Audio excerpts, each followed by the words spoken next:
right, guys, so let's talk about airway management. You have the full textbook PowerPoint in your Blackboard, but I just pulled out some of the most important pieces of information for us to talk about. So we've talked about the anatomy of the respiratory system before, but let's just take a look at this really quickly and kind of look at the comparison between upper airway and lower airway. We know that the dividing point for that should be the larynx.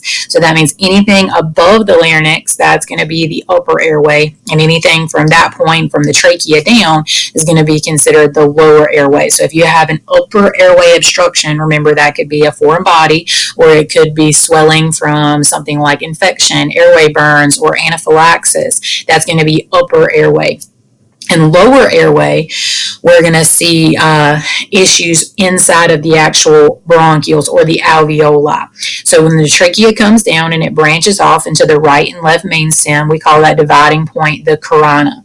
And those main stem bronchi become smaller individual bronchioles, and then they have those air sacs or those alveoli at the end of those.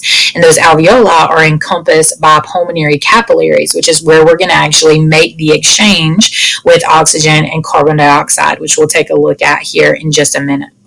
Now, at the larynx, you've got a couple of important structures here for us to talk about. So first you have the hyoid bone, which is the only free-floating bone in the body, not connected to another bone. And then you have some cartilage, and this is very important landmarks for us to keep in mind. So you have the thyroid cartilage with the laryngeal prominence, or the Adam's apple, and then that's going to lead you down also to the cricoid cartilage, which is the very first cartilage ring of the trachea. Now, you can see that those cartilage rings are all the way down the trachea. That's what helps keep its shape. It provides its structure, keeps it from collapsing, and that's much different than your esophagus, which is muscular. There's nothing holding it open. It's allowed to stretch and move and do everything good like that.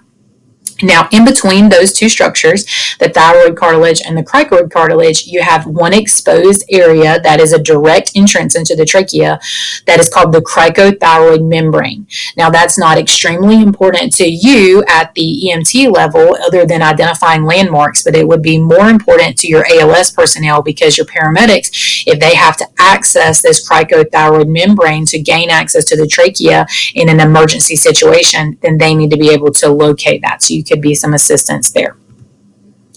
Moving down to the lower airway, again, we're taking a look at the lobes here, and you see that the right side, the right lung actually has 3 lobes versus the left, which has 2, because we know we needed to leave some room for our heart. This image is also giving you a good idea of what that trachea looks like with those cartilage rings as it moves down and again branches out into the right and left main stem, and then those individual bronchioles and those smaller bronchi.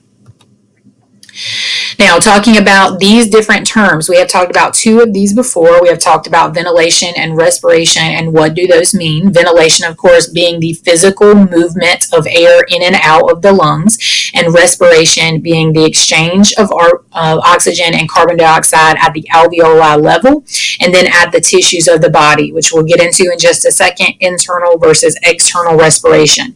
But let's add a new word into this, and that's oxygenation.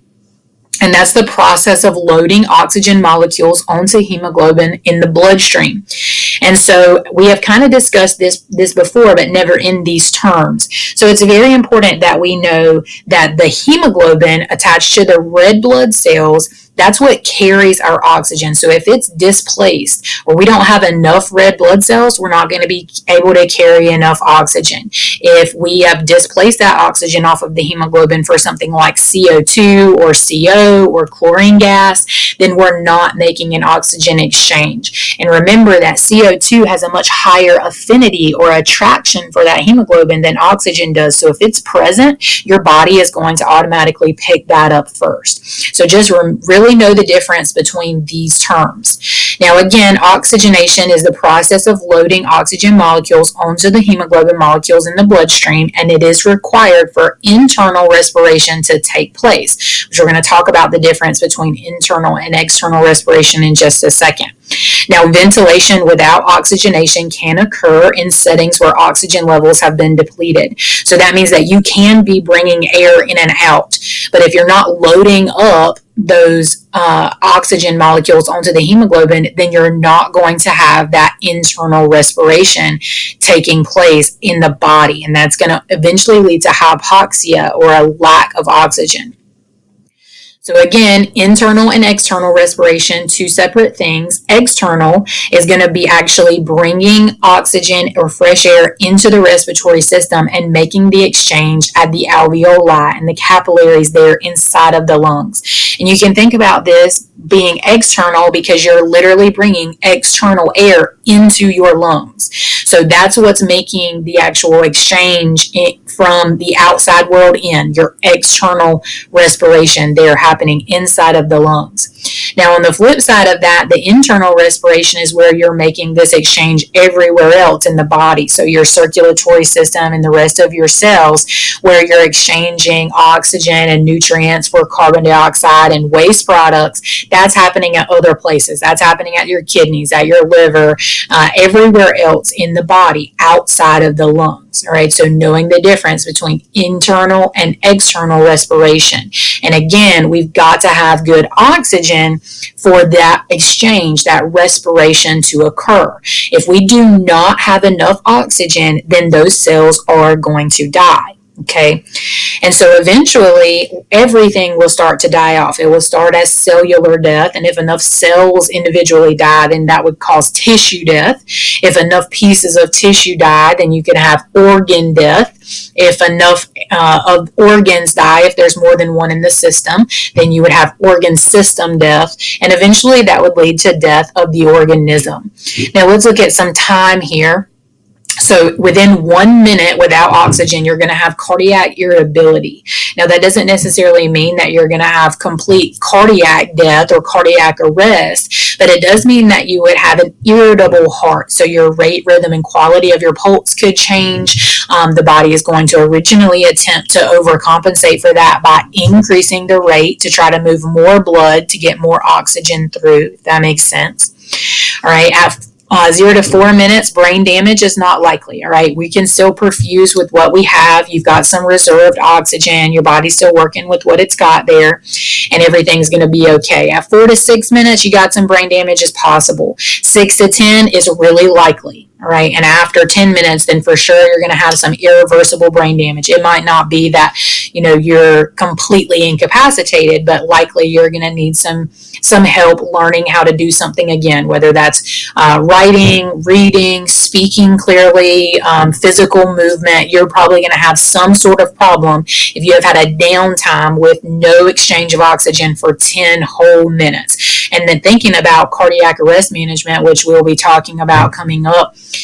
soon, this is very important for us to know that time is tissue death. All right, the longer that we go without perfusion, without oxygenation, the more potential damage is done. All right, so let's look at this pathophysiology of respiration. So there are several ways that the body realizes that it needs to take a breath, and that is going to be chemoreceptors and baroreceptors. And so the baroreceptors are responding to pressure changes in the body, like your blood pressure, like the external atmospheric pressure. But looking also at chemoreceptors is responding to chemicals, and that's looking at levels of oxygen, carbon dioxide, hydrogen, and also pH balance. Now, the biggest thing that tells us, do I need to take another breath, is that CO2 or carbon dioxide level. So when you see a test question that's asking about what chemical is the body responding to when it takes a breath, that's what it's asking about, is carbon dioxide, all right? It's sensing low oxygen and high CO2, and that's telling us I need to take another breath. And so when we get ready to talk about adequate rate, rhythm, and quality, what makes breathing actually adequate, we know that if we're breathing faster, it's because the body is probably trying to blow off more CO2. It could also increase because of the pH. All right, so that pH of the cerebrospinal fluid, it knows the body is becoming acidotic and it needs to get rid of some of these waste products. And the easiest way to do that is through exhalation. Now, again, looking at what is considered adequate respiration and ventilation, adequate breathing.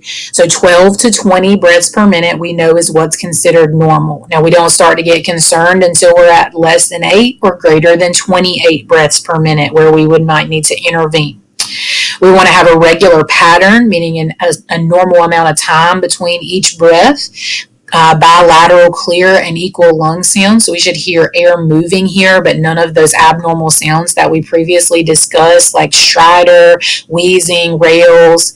We should have regular and equal chest rise and fall, which lets us know that we've got adequate tidal volume. Remember, that's all we're looking for is chest rise. Just enough to see that chest rise is good tidal volume. So even though we're not assigning a number to that in the field, I would know if I can see my patient's chest rise and fall that they have got good and adequate tidal volume. Now, again, we want to make sure that's the same on both sides. So anything abnormal would be, again, fewer than 12 or greater than 20 breaths per minute. But looking at the total picture here, if I'm having an anxiety attack and I'm still conscious and talking to you, but I'm breathing 30 times per minute, I'm probably not going to be tolerant of you ventilating me with a bag valve mask. But if I'm breathing less than 8 times a minute, likely I'm going to have an altered mental status or be completely unresponsive due to that respiratory depression. And I definitely want you to go ahead and ventilate with the BVM.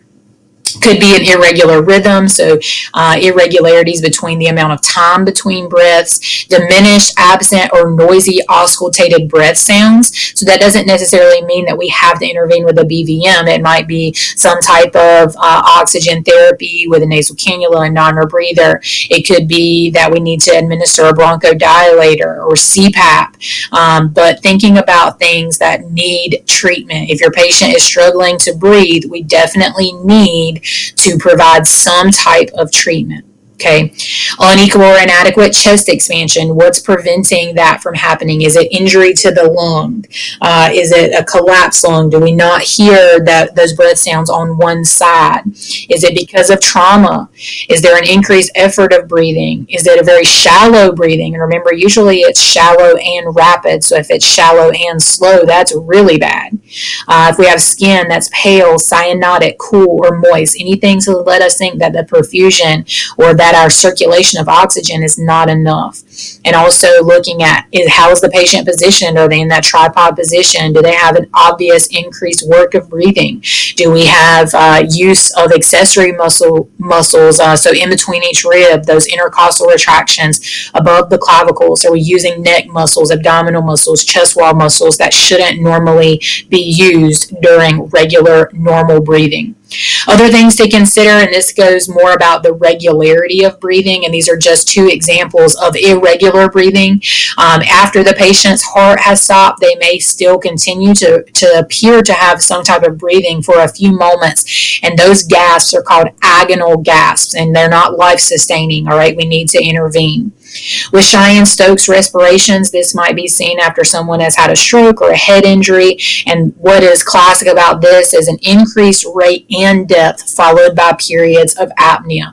So again, if we just had an increased rate and depth, so we're breathing fast and deep, then that's going to be more indicative of someone who's in like diabetic ketoacidosis. But if we have got those periods of apnea combined with that, then we call that Cheyenne-Stokes.